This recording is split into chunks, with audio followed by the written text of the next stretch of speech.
Sí, puestos de pie, hermanos, buenos días. Quiero pedirles que me acompañen en el Salmo 32.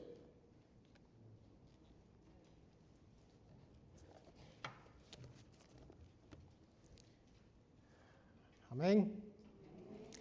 Salmo 32 dice así: Bienaventurado aquel cuya transgresión ha sido perdonada y cubierto su pecado. Bienaventurado el hombre a quien Jehová no culpa de iniquidad y en cuyo espíritu no hay engaño. Mientras callé, se envejecieron mis huesos en mi gemir todo el día, porque de día y de noche se agravó sobre mí tu mano, se volvió mi verdor en sequedades de verano. Mi pecado te declaré y no encubrí mi iniquidad. Dije, confesaré mis transgresiones a Jehová, y tú perdonaste la maldad de mi pecado. Por eso orará a ti todo santo en el tiempo en que pueda ser hallado. Ciertamente, en la inundación de muchas aguas no llegarán estas a él. Tú eres mi refugio, me guardarás de la angustia, con cánticos de liberación me rodearás. Te haré entender y te enseñaré el camino en que debes andar. Sobre ti fijaré mis ojos. No seas como el caballo o como el mulo sin entendimiento, que han de ser sujetados con cabestro y con freno. Porque si no, no se acercan a ti.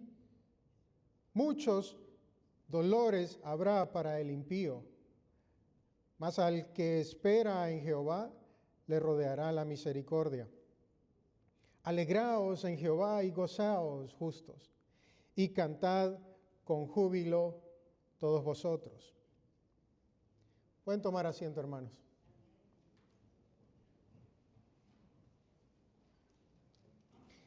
Dice el dicho que recordar es volver a vivir. Y esta semana mi familia me compartía que estuvieron viendo algunas fotos de nuestra infancia, de las niñas, de mi esposa y también las mías. Esas imágenes que nos recordaban precisamente cuando éramos pequeños. Les debo confesar algo que ellas me confesaron a mí. Fui víctima de bullying. Se reían de mi corte de pelo, que si tenía dientes o no. Así que, como todos niños, traviesos e inquietos. Y eso es lo que, mientras ellas me compartían esto, recordaba imágenes que estoy seguro que muchos de nosotros tenemos presentes. Recordé imágenes que se quedan grabadas en nuestra memoria, que quizás no somos directamente los actores de esas imágenes, pero las conocemos. ¿Como cuáles? Bueno, ¿quién no tendrá presente la imagen de un niño pequeño que ha sido descubierto comiendo las galletas, que sacó las galletas del tarro, de la caja, y cuando es descubierto y confrontado por sus padres, la cara llena de migajas, esconde las manos detrás y dice, yo no me comí las galletas? ¿O quién no habrá visto imágenes incluso de aquel niño que con un marcador en su mano, las paredes han sido pintadas y los papás le preguntan, ¿fuiste tú quien marcó las paredes? Y el niño dice, no, y le echa la culpa al perro. Eso, ¿qué es lo que, mientras pensaba en esto y recordaba, ciertamente nos reímos, porque es una mentira absurda, es algo tan evidente que no hay forma de justificarlo, no tiene justificativo alguno. Y nos reímos porque los consideramos travesuras, pero la evidencia delata a los pequeños. Sin embargo, esas escenas revelan algo más profundo, revela un instinto que todos traemos desde la cuna. Este instinto es el escondernos cuando somos descubiertos. Con el tiempo lo que hacemos es que lo volvemos más sofisticado. Ya no negamos las migajas en la cara. Lo que negamos es a través de unas vidas ordenadas, unas vidas que por afuera muestran que todo está bien, sonrisas que son ensayadas. El Salmo 32, como acabamos de leerlo, descubre el punto moral más bajo en la vida del rey David. El rey David, en ese momento cuando redacta este Salmo 32, había pasado un tiempo en el cual este hombre asesinó a uno de sus hombres más fieles. David mandó a matar con premeditación para encubrir otro pecado. David mandó a matar a Urías para encubrir un adulterio con Betsabé. Ella había quedado embarazada. Y lo que siguió después de ese acto fue un año en el cual David guardó silencio ante su pecado. ¿Y cómo lo guardó? Fue hasta el momento en el cual Dios envió a otro hombre. Dios envió al profeta Natán. ¿Y qué fue lo que sucedió? Que el muro detrás del cual David estaba guardando esos pecados se cayó, se vino abajo. Sin embargo, como se darán de cuenta, el Salmo 32 no comienza con la culpa ni la oscuridad que David confiesa. Comienza con una sola palabra. Comienza con la palabra bienaventurado. Bienaventurado, feliz, dichoso. Y esa es la primera palabra del Salmo, no es la última. Pareciera que fuera contradictorio, porque debería comenzar con lo opuesto, con una confesión. David pone en este salmo, en primer lugar, la conclusión de él, porque él quiere que nosotros sepamos algo antes de entrar al texto. Hay una salida, dice David, y él la encontró. La salida de un hombre que comienza a decir bienaventurado y que hay esperanza para nosotros en este día. Este salmo nos llevará a tres realidades que David vivió en carne propia. ¿Cuáles son estas? El destructor silencio del pecado encubierto, el perdón completo e inmediato de parte de Dios y la vida que este perdón transforma. Acompáñenme brevemente a orar. Gracias te damos, Señor, por tu palabra y rogamos para que tu Espíritu Santo opere en medio de nosotros, de manera que seamos evidenciados si hay algo que tengamos que sacar de nuestro corazón en esta mañana. Tu palabra, administrada por el Espíritu Santo, es la única que puede lograr ese propósito. En el nombre de Jesús lo pedimos. Amén. En el versículo 3, si tiene su Biblia, yo quiero que me acompañe de manera continua. El versículo 3 dice: mientras callé se envejecieron mis huesos en mi gemir todo el día. El callar, el pecado agotó sus fuerzas, las fuerzas de David, y esto le llenó de una vida, de un gemido que no cesaba en silencio. David comienza describiendo no el pecado que cometió, pero sí comienza diciendo el silencio que vino después de haber cometido ese pecado. Dice, mientras callé. Estas son dos palabras que definen lo que sigue después. El problema no es solo lo que David hizo. El problema mayor era lo que él decidió hacer luego de haber hecho o cometido aquel pecado. ¿Qué fue lo que él hizo? Fue quedarse en silencio, fue guardar esa confesión. ¿Cuál es el costo?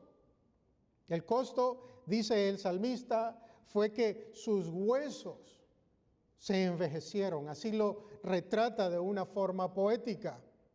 Es un gemido que no cesaba en su interior. Y David pasa algo, que David sigue siendo el rey. En el momento en el cual él cometió ese asesinato y ese adulterio con Betsabé, él siguió siendo el rey. Él no renunció al trono, sigue con el título, pero por dentro, en su interior, en su alma, hay algo que se ha ido apagando sin que nadie lo pueda notar. El silencio no destruye de una vez. El silencio va erosionando, como el agua puede ir erosionando la tierra que lo rodea. El silencio es lento y constante hasta que cae. Y ese es el problema que nosotros tenemos, que somos propensos a callar nuestra culpa, nuestro pecado, y a pretender que todo alrededor puede estar bien. Mientras tanto, por dentro nos vamos desgastando. Y eso es lo que el salmista dice, que mientras él cayó, sus huesos se fueron debilitando. La estructura que lo sostiene, todo lo que es el armazón interior de su alma, y es lo que quiere dejarnos saber, que poco a poco se fue desgastando, poco a poco fue mermando, y llega a este momento en el que ese desgaste lo lleva a caer en evidencia. No se puede normalizar el silencio ante tal circunstancias. Este silencio es la señal de que algo necesita resolverse. Dios pone ese gemido en nuestro corazón, en el corazón, y es no para que aprendamos a vivir, todo lo contrario, lo pone para que busquemos lo que David encontró del otro lado del Salmo. ¿Se imagina usted una deuda no ignorada? Una deuda no ignorada simplemente no desaparece porque la ignoramos. ¿Qué es lo que hace? Que acumula intereses con el tiempo. Sigue creciendo.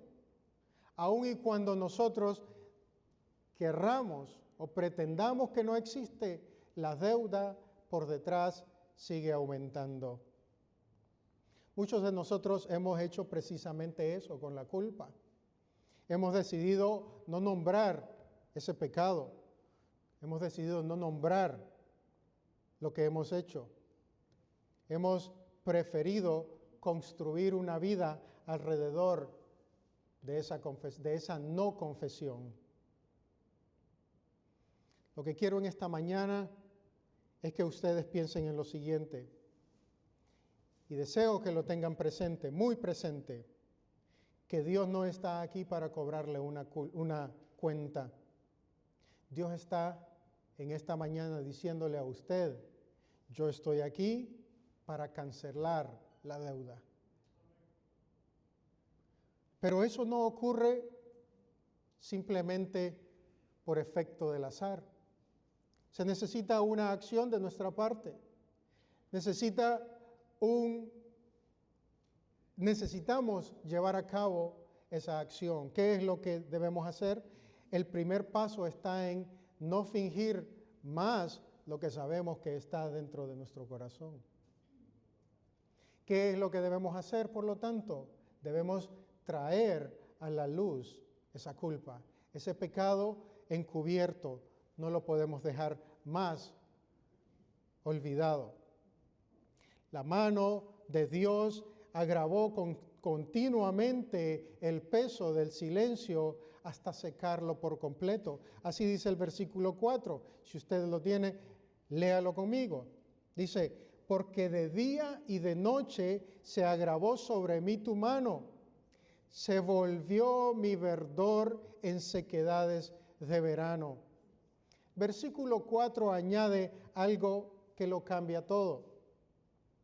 No es simplemente que David se siente culpable, es que Dios está de forma activa realizando algo en el interior de David. ¿Qué es lo que él está llevando a cabo? Está trayendo un peso en el interior del salmista.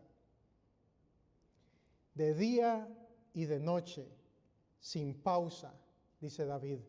Su verdor, su vitalidad, su capacidad de vivir plenamente se convirtió de un momento a otro, o iba continuamente convirtiéndose en una sequedad de verano. En el cercano Oriente Antiguo, esta imagen era el agotamiento total. La tierra se resquebrajaba y no tenía más nada que dar. Así que podemos ver de qué manera David trata de comunicar el efecto del silencio, el efecto del pecado no confesado, cómo lo va secando poco a poco, de manera continua. Es que esa mano de Dios fue actuando en el corazón de David. ¿Para qué? Para que él se diera de cuenta de cuál era su condición. La mano de Dios sobre David no es un castigo arbitrario, es la misericordia divina actuando. Dios lo que hizo fue negarse a dejar a David en el lugar equivocado. David seguía siendo el rey y estaba cómodo por fuera, pero por dentro se iba reduciendo a escombros en su alma. La presión que ejerce es la que está empujando con un sentido, con un propósito. Esa presión que Dios estaba llevando a cabo en David lo está empujando hacia el único lugar en donde la verdadera felicidad se encuentra, en donde la verdadera felicidad es posible. ¿Cuál es este lugar? Este lugar lo estaba llamando a comparecer delante del Dios Santo. Hay noches en que todo en nuestra vida puede estar en silencio. Y precisamente ese silencio aparece, en esa quietud aparece como si no hay nada más. ¿Qué es lo que el silencio hace? Provoca esa distancia, esa separación. Y David lo reconoce. David lo que está diciendo es, ese silencio fue un peso en mi alma. No es casualidad, el versículo 4 dice que la mano de Dios no cesaba ni de día ni de noche. La mano de Dios no estaba dispuesta a levantarse hasta el momento en que David hiciera confesión. Nuevamente, no era castigo, era todo lo contrario, era la misericordia de Dios que se negaba a rendirse y que lo tenía preparado para un momento preciso, para un momento adecuado. Y es lo que la Biblia nos llama a nosotros en esta mañana a hacer, a no resistirnos cuando sabemos que en nuestro interior la mano de Dios está pesando y la mano de Dios nos está empujando hacia la confesión. La única cosa que se puede convertir en ese peso es un cántico. Ese peso lo que lleva a cabo es que eventualmente nosotros podamos cantar como lo hicimos esta mañana. Si el silencio tiene ese costo, si la mano de Dios está empujando al hombre hacia la salida, ¿qué es lo que encuentra David cuando finalmente deja de resistir y lo confiesa? Los versículos 1, 2 y 5 dicen lo siguiente. Voy a leer el 1 y el 2. Dice, bienaventurado aquel cuya transgresión ha sido perdonada y cubierto su pecado. Bienaventurado el hombre a quien Jehová no culpa de iniquidad y en cuyo espíritu no hay engaño. ¿Qué es lo que podemos ver ahora? Entonces podemos ver que David puso la conclusión al principio. David comienza diciendo, es feliz, es dichoso, es bienaventurado el hombre, aquel que confesó. Ahora David lo que está diciéndonos el versículo 1 y 2 es que él ya está del otro lado de la confesión. Y ahí es que por eso, por esa manera, de esa manera es que él puede decir, es bienaventurado, es feliz el hombre que ha hecho esto. Cuando la deuda queda saldada, ¿qué es lo que sucede? Aquel que ha incurrido en una deuda se va triste porque ya no tiene que pagar un cheque cada mes. Se va muy triste porque ya no lo pueden llamar los de colección. No suena más mi teléfono. ¿Qué pasa? Los de colección. Está feliz, es dichoso y se expresa de una manera eufórica porque ahora ya no hay más deuda que lo persiga. Y es lo que David precisamente nos dice. La deuda ha quedado saldada. El documento que registraba se canceló. No se archiva para volver a revisarlo después. No se guarda como evidencia. Simplemente se cancela.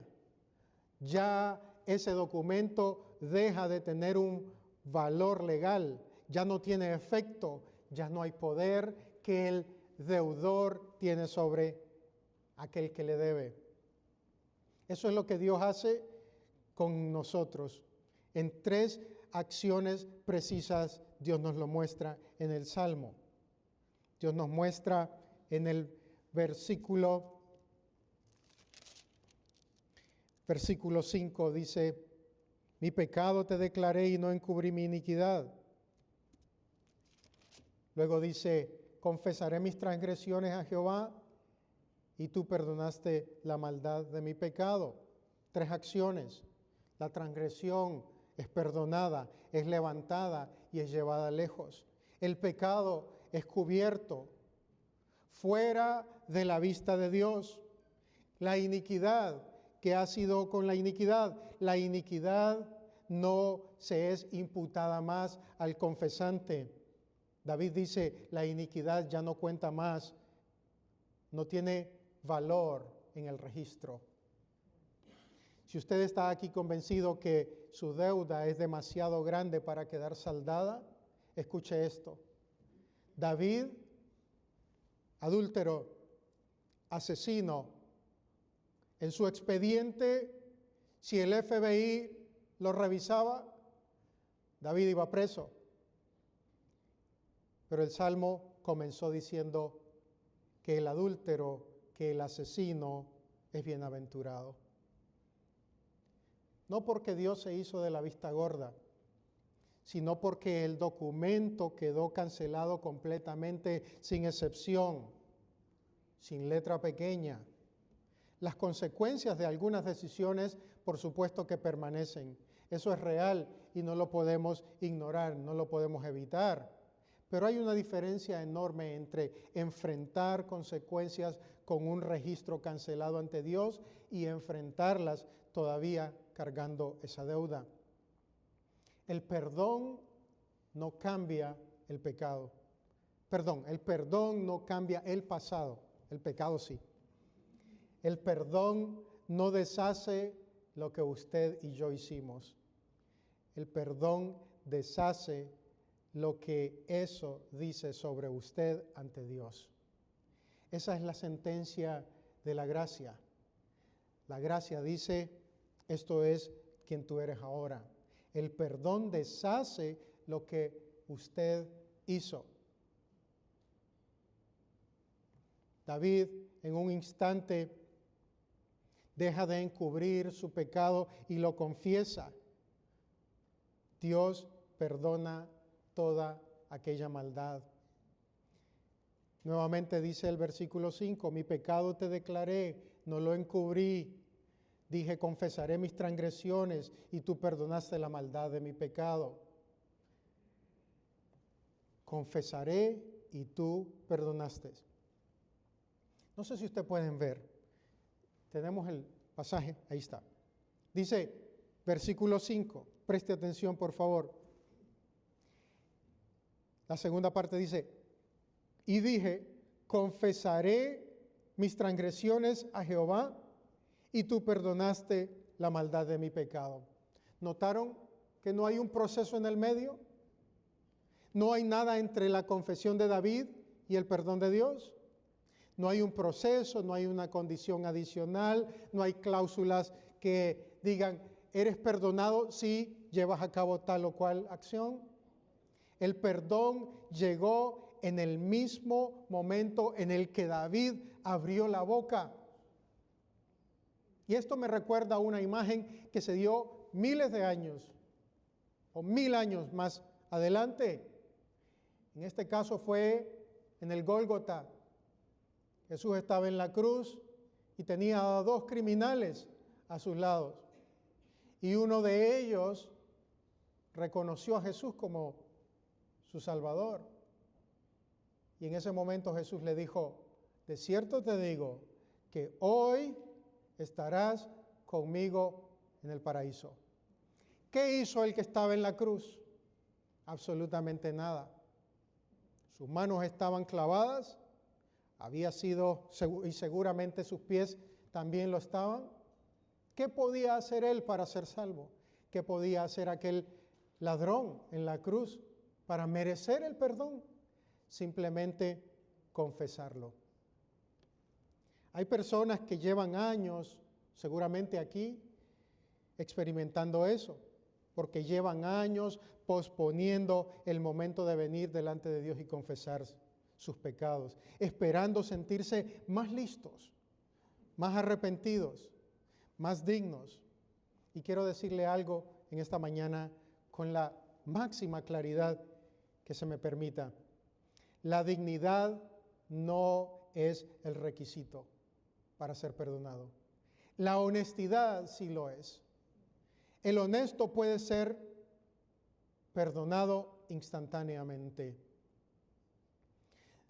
Y hay otro grupo también que ya vivió el momento, pero desde ese entonces ha vuelto a recoger lo que Dios tiró lejos. Para usted, en esta mañana, el perdón de Dios confesado por David en el versículo 5, usted lo ha visto, fue de forma instantánea, pero también lo fue permanente. Dios no se retracta, no condiciona, no vuelve a revisar el documento.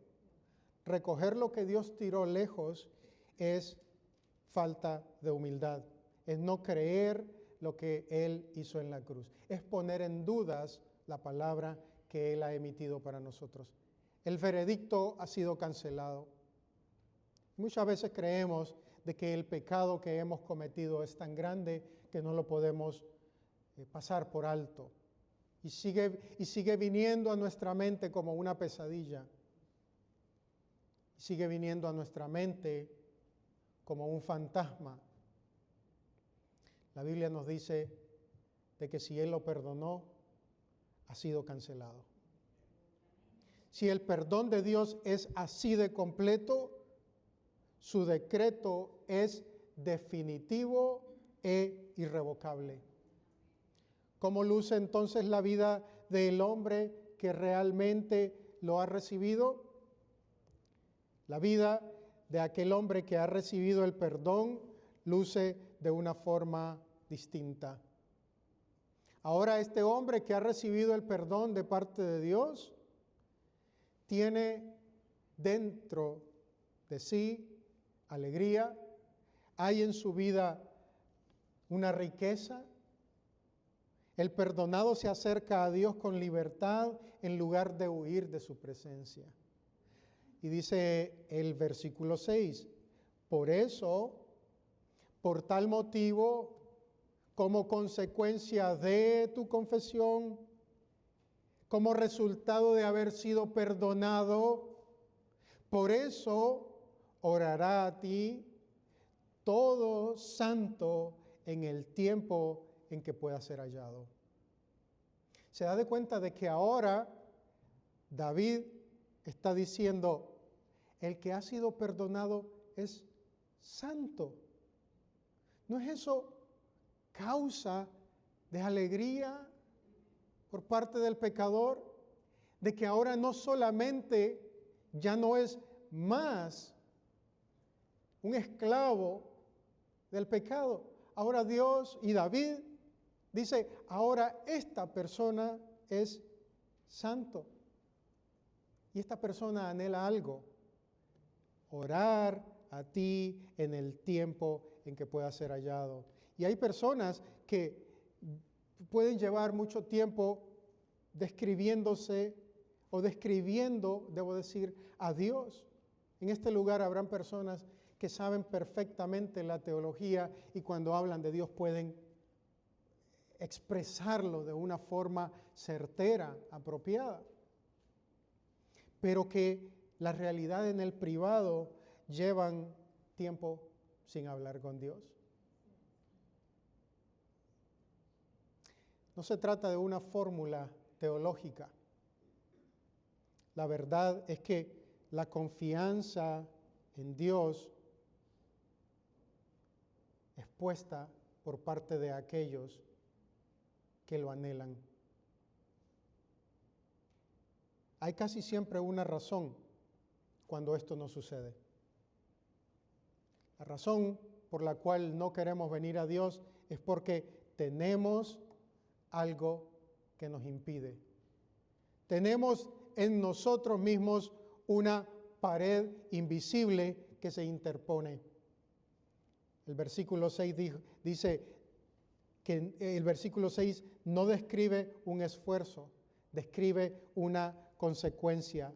El perdón produce acceso total. El perdón nos da el acceso y produce a su vez esa oración, no es al revés. El perdón nos acerca a Dios. Y hay otro grupo que ya cruzó esa pared, que confesó y fue perdonado, pero que todavía ora como el que no está seguro de ser bienvenido por Dios. Para ustedes esa seguridad, esa inseguridad no viene de Dios, viene de no creer todo lo que Él dijo en el versículo 5, de el por esto del versículo 5. En el versículo 6 encontramos ese fundamento del perdón recibido. El registro ha sido cancelado, ya no hay más una pared, ya no hay más una distancia, solo una puerta abierta esperando entre usted y Dios. Yo quiero enfatizar y decir que cuando nosotros no queremos llegarnos a Dios es porque el pecado nos aleja de Dios. Pero por el contrario, si estamos cerca de Dios, queremos estar lo más lejos posible de todo lo que es pecado. Así que queda en nosotros en esta mañana hacer una evaluación al respecto. ¿Qué es lo que más me seduce? ¿Hacia dónde quiero estar? ¿Hacia dónde inclina mi alma? ¿Qué es lo que deseo? ¿Deseo estar más cerca de Dios? ¿O repelo aquello que tiene que ver con Dios? Porque si ese es el caso, hay algo que está impidiéndolo. Y solo ustedes y su conciencia lo saben.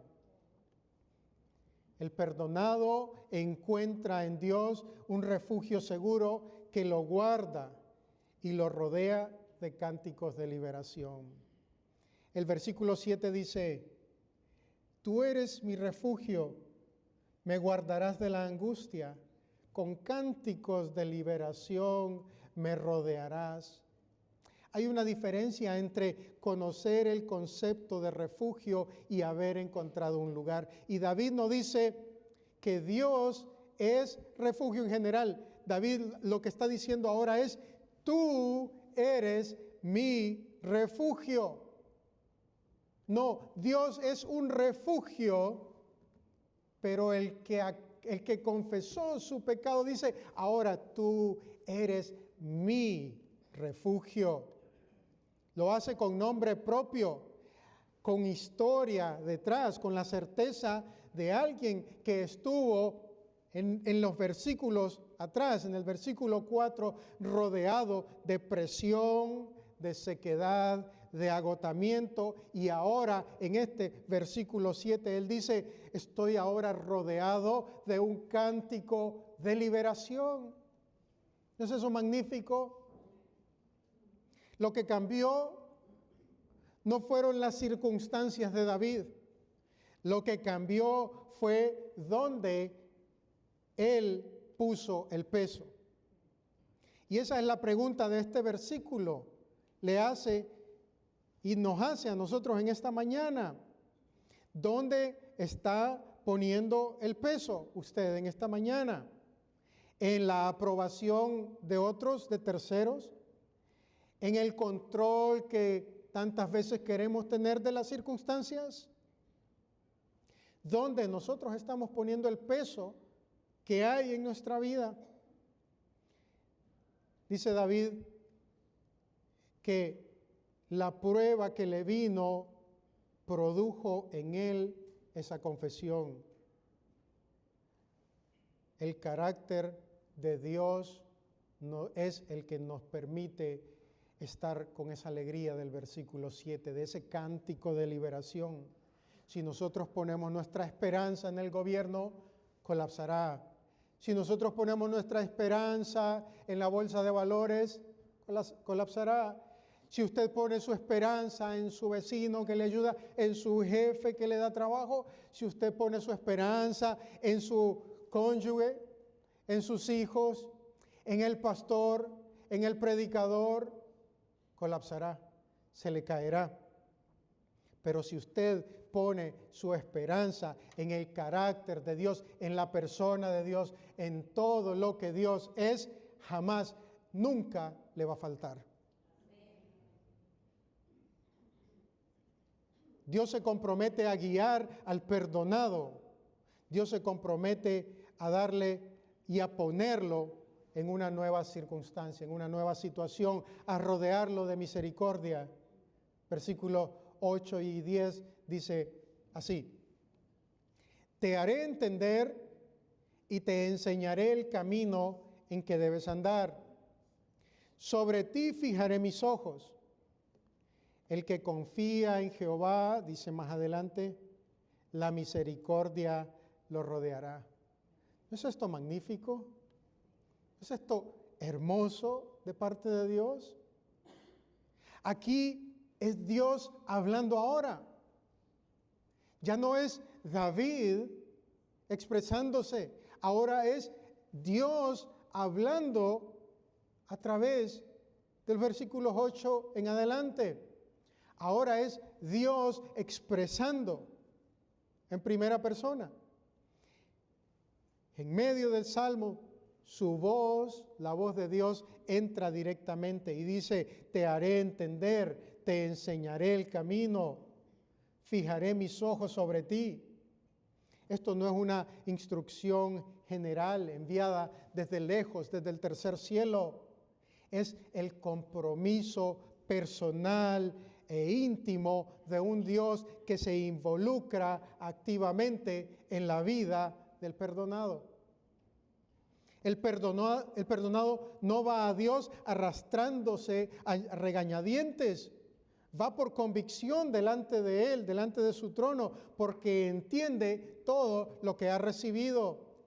Versículo 10 es el que resume esto. Dice: muchos dolores para el que sigue encubriendo hay, pero para el que confía en Jehová, la misericordia lo rodea.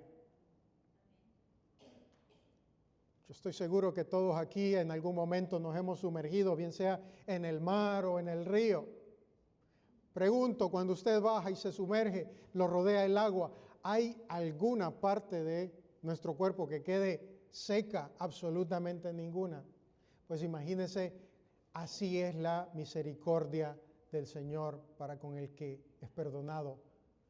Completamente, todo le rodea.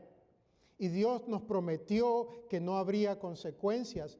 Hay una diferencia enorme entre cargar las consecuencias de su historia solo y enfrentarlas con los ojos de Dios fijo en usted. Así que sí es perdonado, pero habrán consecuencias. No desaparecen.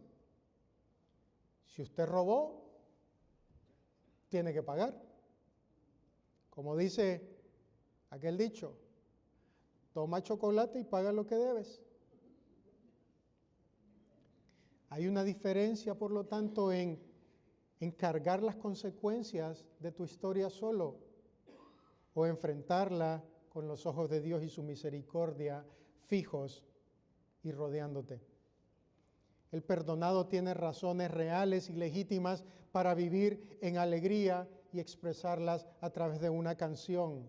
Dice el versículo 11, alegraos en Jehová y gozaos justos y cantad con júbilo todos vosotros los rectos de corazón. El salmo no termina con una reflexión calmada, termina con una convocatoria de júbilo.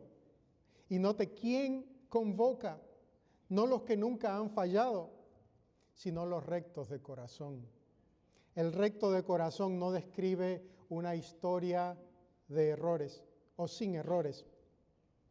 Describe una postura ante Dios. El corazón que reconoció su pecado, confesó sin encubrir, recibió el perdón y ahora vive esa sentencia de gracia. Pedro es un ejemplo de esto.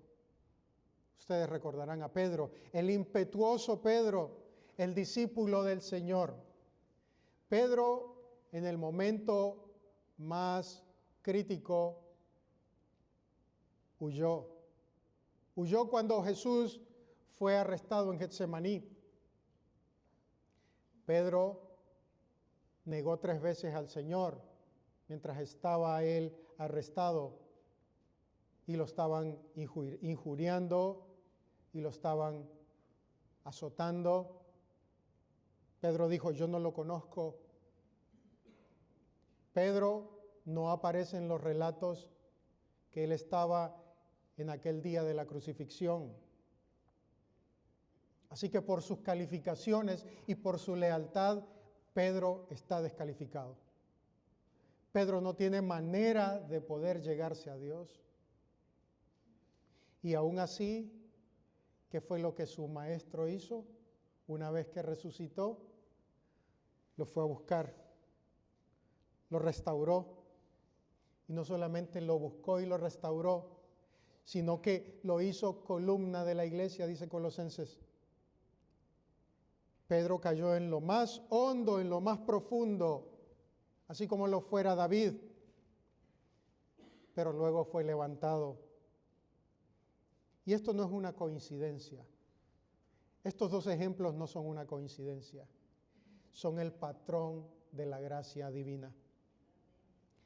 La persona más libre que existe no es la que nunca ha caído. Es la que cayó y reconoció y descubrió que del otro lado de la confesión estaba Dios esperándolo. No con un expediente, sino con un perdón que lo cubre todo. No con una mano alzada levantándole un acta de decretos contraria, sino con una mano que tiene un hueco en el medio, la mano de Cristo. El gozo del versículo 11 no es una promesa para después. Es una realidad disponible ahora para el que reconoció, respondió confesando su pecado y recibió la gracia divina. Si esa persona es usted en esta mañana, tiene demasiadas razones para celebrar. Si usted es esa persona que recibió ese perdón después de haber confesado, usted tiene todas las razones para estar contento. Cristo es suficiente. No son las circunstancias que enfrentamos día a día, es el hecho de haber sido perdonados. David descubrió algo que necesitamos nosotros llevarnos a casa en esta mañana. David supo que el amor de Dios no es reactivo, el amor de Dios es creativo. Lo pongo de esta manera. Dios no ama porque algo sea hermoso. Algo llega a ser hermoso porque Dios lo ama. Dios no elige a los que son dignos. Ama precisamente a lo indigno y al amarlo lo transforma. Dios no ama porque nosotros seamos dignos. Nos hace dignos porque nos ama en Cristo. Y ese amor no esperó a que David llegara. Tan grande es el amor de Dios, tan inmenso es el amor de Dios, que a veces no logramos nosotros a comprenderlo. El amor de Dios fue a buscar a David. El amor de Dios lo fue a buscar en la persona del profeta Natán. David no buscó a Dios. Fue Dios quien llegó a buscar a David. El profeta fue con una exhortación y David la reconoció, la aceptó, se arrepintió y fue perdonado instantáneamente.